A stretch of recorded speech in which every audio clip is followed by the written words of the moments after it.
Good afternoon, children. Good afternoon. Good afternoon, ma'am. Good afternoon, ma'am. Ma'am. So we completed Good afternoon. the chapter Fundamental Unit of Life, and you're going to have a MCQ test based on that chapter on coming Friday. So today we are going to start with a new chapter. And the basics of this chapter you had learned in class 8. You know that all living things, including human beings, we are made up of certain building blocks. Some basic units are there with which we are made up of. What do you call those basic units with which living things are made? One can, yes, Cell. cells, correct.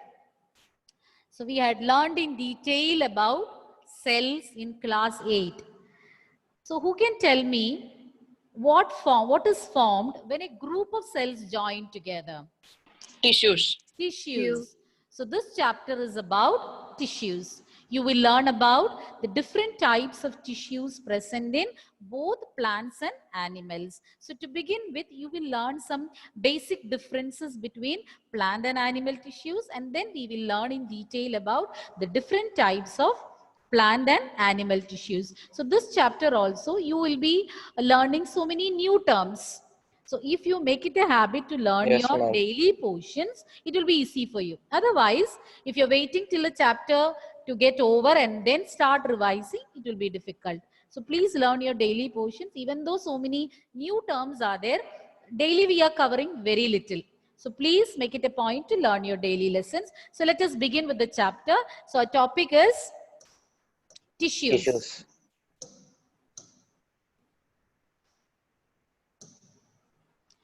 So tissues, as I told you, one of you have told me the answer that cells, a group of cells form a tissue. So before that, you know that all organisms are not having the same number of cells. And there are certain organisms with single cell, and at the same time, we have organisms with more than two cells, two or more cells. So what do you call these organisms? Multicellular. Yes, and unicellular and multicellular. Multicellular. Unicellular means uni, single, one cell only they will have. Example, Amoeba. amoeba. Any other example?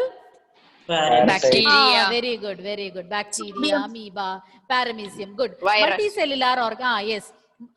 Virus, virus, we don't consider it as a living organism, okay? We cannot categorize it under a living thing. It will show signs of Dead life only symptoms. when they enter a living organism. Okay, so what all examples you said, all those are correct. Amoeba, paramecium, bacteria, all these are correct. And for multicellular organism, all higher plants and animals, including human beings. Okay, so all that we had learned in 8th standard. And in unicellular organism, they have only one cell, and the single cell will perform all the functions.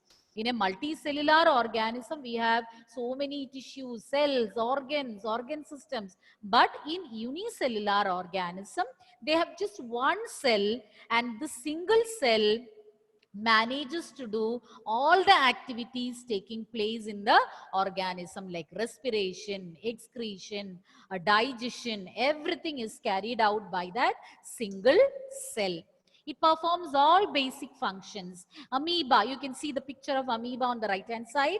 A single ma'am. cell carries out all the functions, starting from movement till excretion. Movement, taking in of food, its digestion, exchange of respiratory gases, excretion, everything is carried out by a single cell.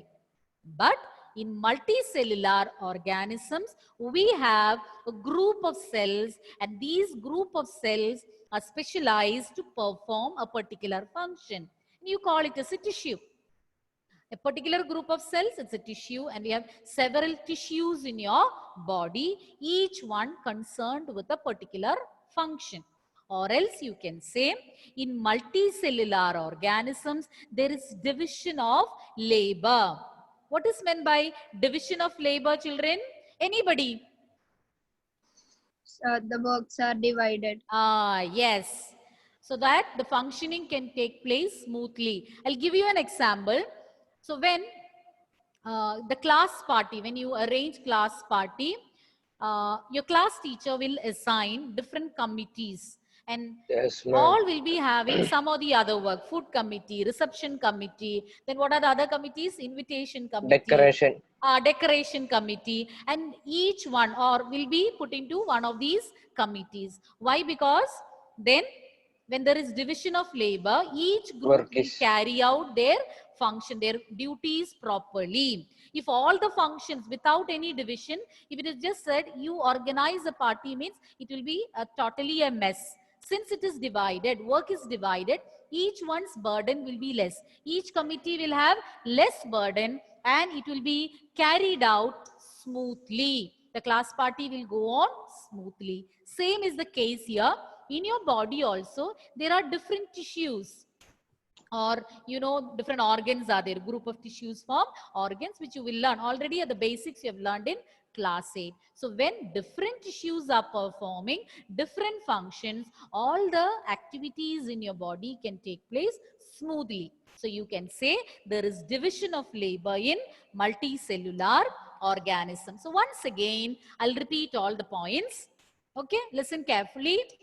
In unicellular organism, a single cell performs all the functions, all basic functions. They can perform all the functions carried out by a multicellular organism. We also carry out respiration, excretion, digestion. All those activities are carried out by these unicellular organisms also. Next, in multicellular organism, we are made up of millions of cells. It depends, depending on the size of the organism and complexity of the organism, the number of cells can range from 2 to millions. And cells form small groups, you call it as tissues, and each one is assigned with a particular function. And you can say there is division of labor since the duty is divided among different groups of cells or tissues. Okay, children? Any doubt? Emil, any No, doubt? ma'am. Okay. No, ma'am. Now, let's see the definition for tissues. Already you told me what is a tissue. A group of cells that are similar in structure and work together to achieve a particular function forms a tissue. So, all the cells in a tissue will have similar structure and they all function together. They all work together and bring about a common function. In simple terms, you can say a group of cells having similar structure and function. Similar structure and function. Once again, a group of cells which are similar in structure and work together to achieve a particular function is known as a tissue. I'll show you a picture. A group of cells forming a tissue and several such tissues forming an organ, that is lung, and the lung and many other organs together forms our respiratory system. So cells, a group of cells form a tissue, a group of tissues form an organ, a group of organs form an organ system. So how to define a tissue? A group of cells that are similar in structure and work together to achieve a particular function is known as a tissue. Who will tell me the definition for a tissue? Alisa, ma'am. Say, Ashik. Ashik, no? A group. Yes, ma'am. A group of cells that are similar in structure and work together to achieve a particular function forms a tissue. Very good. Who is going to repeat it? One more person I want it to be repeated.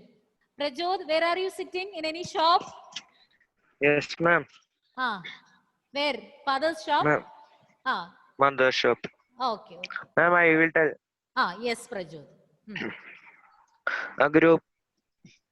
A group of cells that are similar in structure and work together to form to achieve a particular function is called tissue. Very good, very good. So we'll continue. Yes, Lolita, no problem. Once it is okay, you will be able to hear. Okay, Lolita, don't worry. You can see the recorded session and I'll send you the notes also. Don't worry. And now we are going to compare plant and animal tissues. So we'll see how this plant tissues are different from animal tissues. So you know that one basic or one main difference between plants and animals is that plants are fixed at one place. They cannot move. Whereas animals are capable of moving from one place to another, except a few. Certain organisms are there like sponges, which are fixed at one place. Okay, don't worry about that. When you generalize and say plants are fixed at one place, whereas animals are free to move from one place to another. As a result, the requirement of energy in plants is less, and that in animals is higher. If you compare the energy requirements in plants and animals, you will find that in plants the energy requirement is less, and in animals it is high.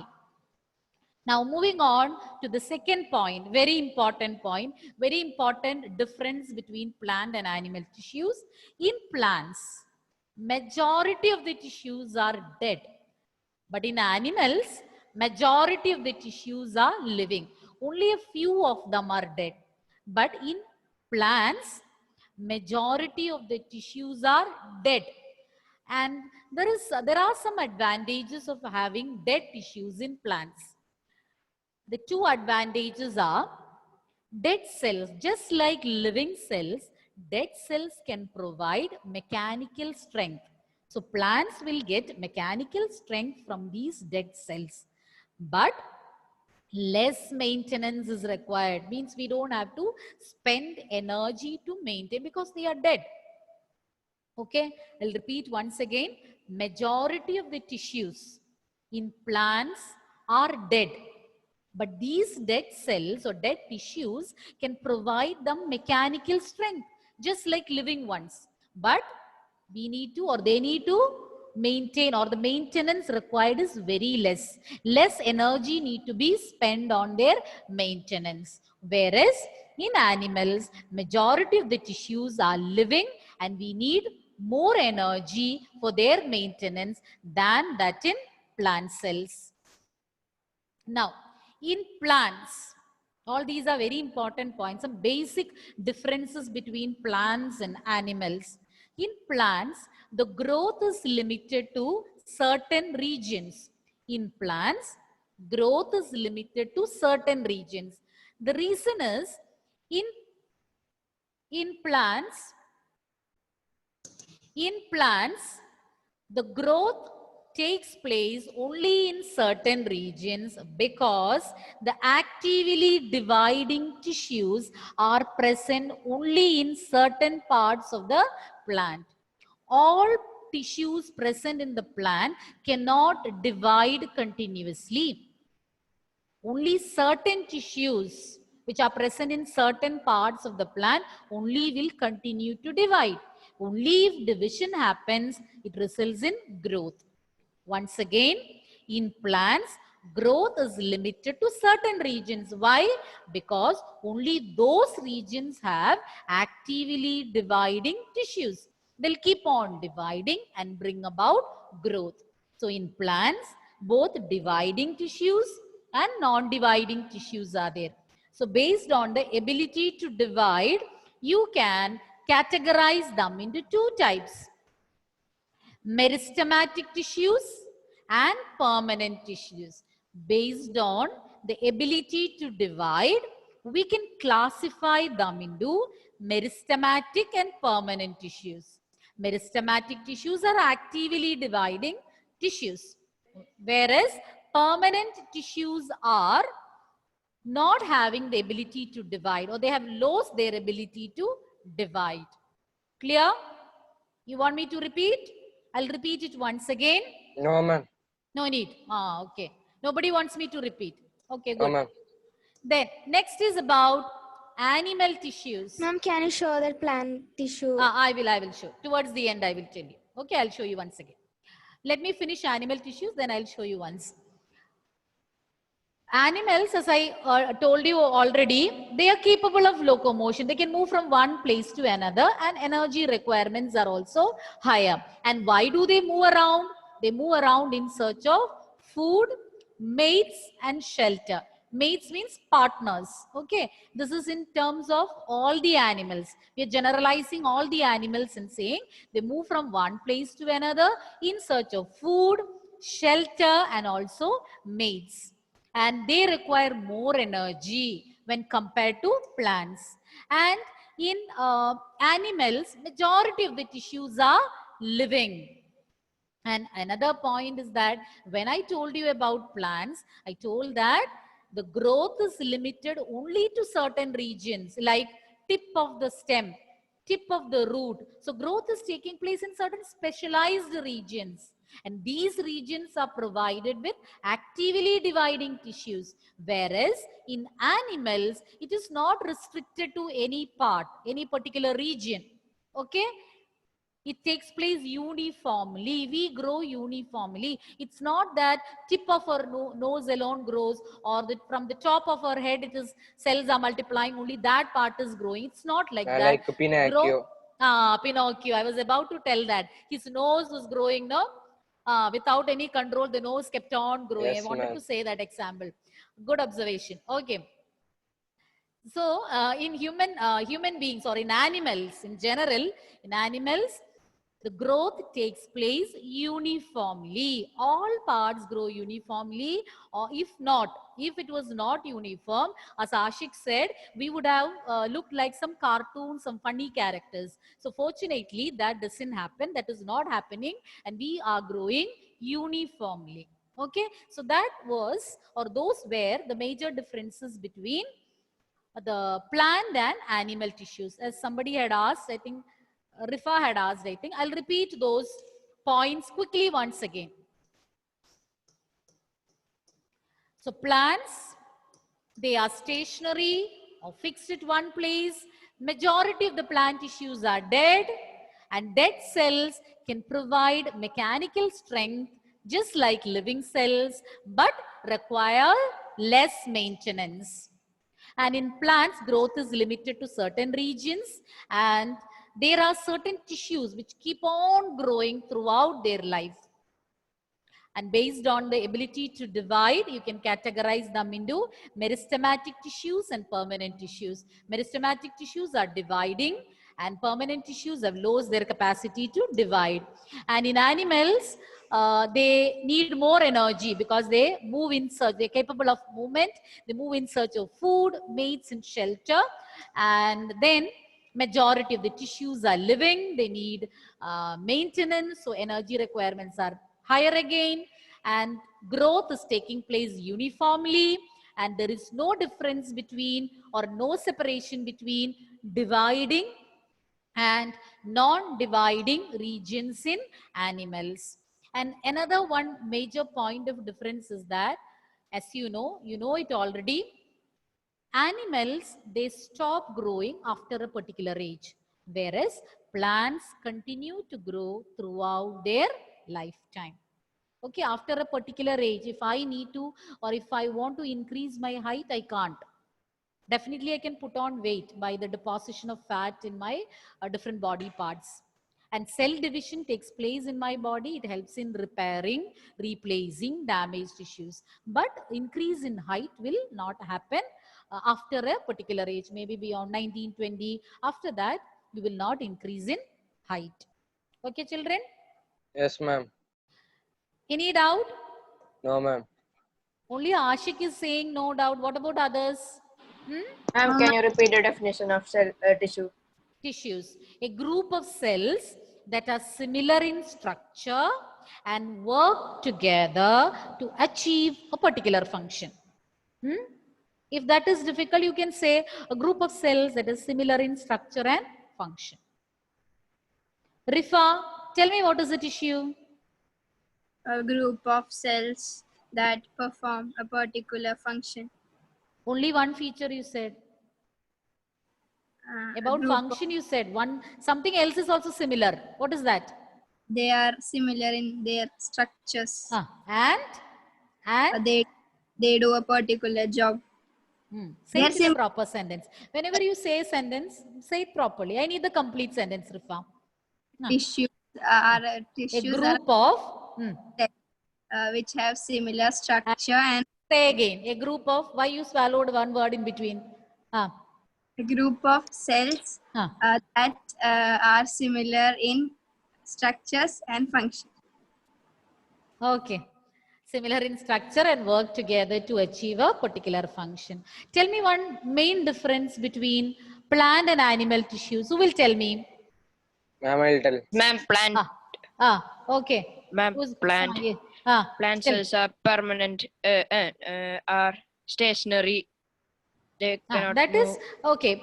If you compare plants and animals, Yes, plants are fixed at one place, Fixed at one place animals and animals are are capable of movement. But about moving. the tissues, you say. Tell me a Ma'am, difference dead between cells the Plant tissues. cells Wait. Majority plant plant cells cell Ah. in plant Dead cells, cells, majority Ah. are made up of dead cells, Ah. while in the animal cells the majority are living cells. Okay, good. Now, who will tell me what is the advantage of having, or what are the Ma'am, I'll say. advantages of having dead cells? We said, or Ma'am, just now Adidev, wait, let me complete the question. Adidev just now said that majority of the tissues in plants are dead. So what are the advantages? Ashik wanted to say the answer. Now tell me, Ashik. The requirement of energy is less. Okay.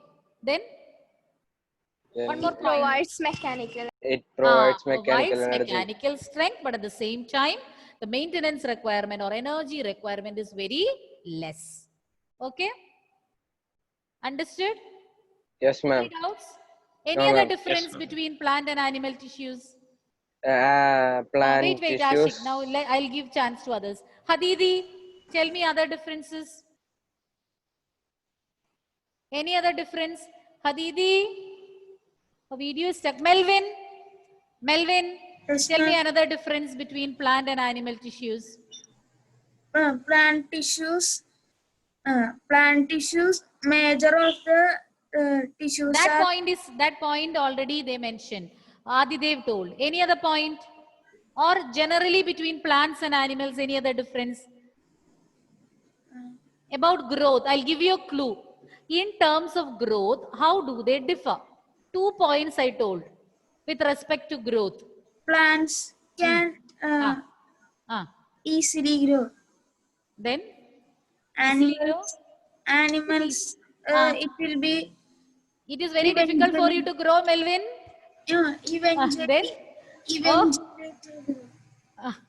We cannot make it. It will eventually grow the height. Clarify the point. I'm not getting your idea. Repeat it.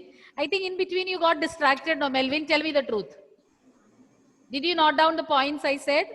Yes, ma'am. Then tell me, what about the pattern of growth in animals and plants? 2 points I told. Pattern. Can I say? Wait, not Ashik. Surya is busily writing something. Tell me what it is. What is the difference between the growth taking place in plants and animals? Don't read. Okay, Surya? Don't read. I don't want you to read. Just recollect and tell me. 1 point. 2 points I said. You can tell 1 point. In plants, all the regions won't grow. In plants. In other words, how do you say? In other words, how can you say? Growth takes place only in?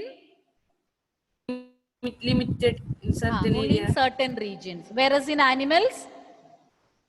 Everywhere it will grow. There is a scientific term I told, no? Everywhere it is growing, we say. The growth is, what is the word I said? Rosabi. Yes, Surya. Wait. Surya, what is that? I told I don't want you to search from anywhere. Growth is uniform. Will you repeat that sentence once again? In animals, the growth is more uniform.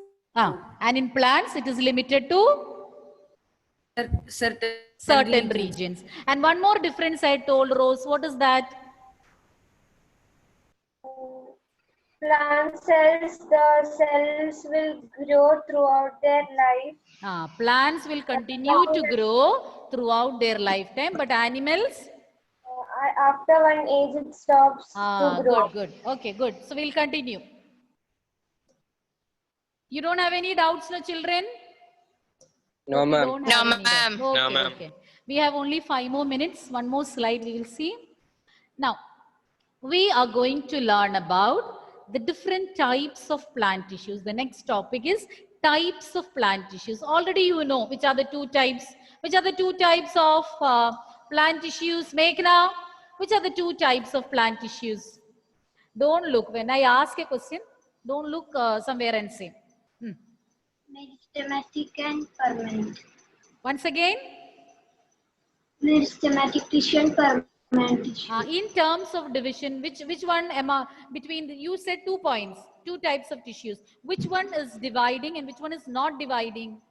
Savio, tell me. She told that there are two types of plant tissues. You heard Meghna saying two types of plant tissues, meristematic and permanent. Which one is dividing? Meristematic. And permanent tissues, can they divide? They've lost their ability to divide. Okay. First, we are going to learn about meristematic tissues. So there are two types of plant tissues, meristematic tissues and permanent tissues.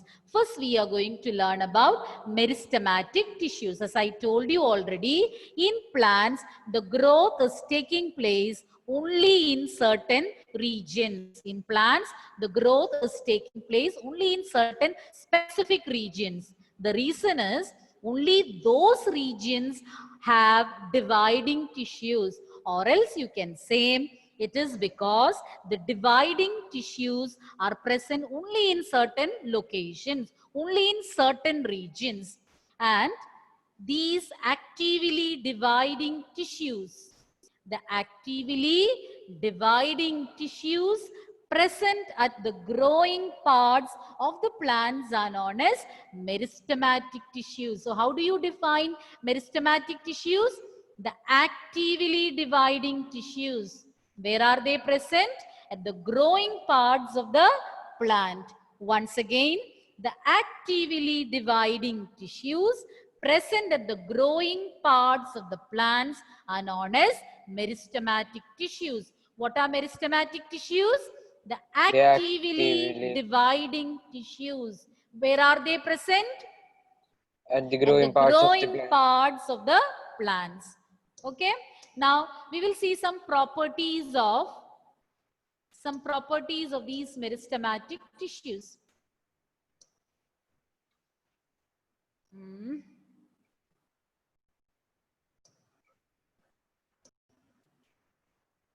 Okay, we'll see the properties of meristematic tissues. First point, as we already mentioned, these are actively dividing tissues. These are actively dividing tissues. Second point, they have dense cytoplasm, thin cell wall made of cellulose and prominent nuclei. Last point, they lack vacuoles. Once again, meristematic tissues are actively dividing tissues present at the growing parts of the plants. Now the properties, we are asked to list some properties, some features, some characteristic features of meristematic tissues. Here are a few points. They are actively dividing, dense cytoplasm, thin cellulose cell wall, prominent nuclei, and absence of vacuoles. Once again, absence of vacuoles, prominent nuclei, thin cellulose cell wall, dense cytoplasm, and active division. They are actively dividing. They don't have vacuoles. They have prominent nuclei. They have dense cytoplasm. They have thin cell wall made of cellulose. Got it? Got it, children? Yes, ma'am. Okay. So with that, we'll complete today's portion. So I'll repeat it once again, and you will have to help me to review it. Okay. So once again, meristematic tissues are actively dividing tissues present at the growing parts of the plants. After that, I told you some properties of meristematic tissues. They are actively dividing. They have dense cytoplasm. thin cellulosic cell wall or thin cell wall made of cellulose. Then prominent nuclei, absence of vacuoles. Why vacuoles are absent? Vacuoles are meant for storage. You learned in our previous chapter. Here nothing need to be stored because they keep on dividing. They don't have to store anything for future use because they keep on dividing. Okay. Who will tell me what are meristematic tissues? Those who didn't get a chance so far. Anjida, what are meristematic tissues? Anjida, any problem with the video? Badra, what are meristematic tissues? They are actively dividing tissues present in the growing parts of the plants. Aditya S. Krishna, repeat it. Ma'am, they are... Louder, child, louder. Don't look from your textbook. Yes, Aditya, I'm waiting for your answer. They are? Ma'am, they are... actively? They are actively... they are parts of plants where... they are parts of plant, I know. But you heard Badra saying, Hadidi, just tell the answer. Aditya, you have to tell me after that. Yes, ma'am. Listen carefully, Aditya. The actively dividing tissues present in the growing parts of plants are known as... Yes, Aditya, repeat. Yes, good, Hadidi. Aditya, repeat. And the actively dividing tissues of the plants are called... present at the... present at the... growing parts of the plant. Speak loudly once again. Be confident and speak once again. Yes, they are... actively dividing tissues present at the growing part of the plant. Good. And tell me the different features. Nirupama, some points of meristematic tissues. They are actively dividing tissues. Yes. They lack vacuoles. Okay, enough. Surya, another point. Surya, another point.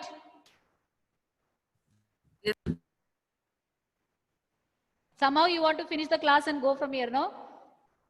Tell me the answer. Tell the next point. Fast?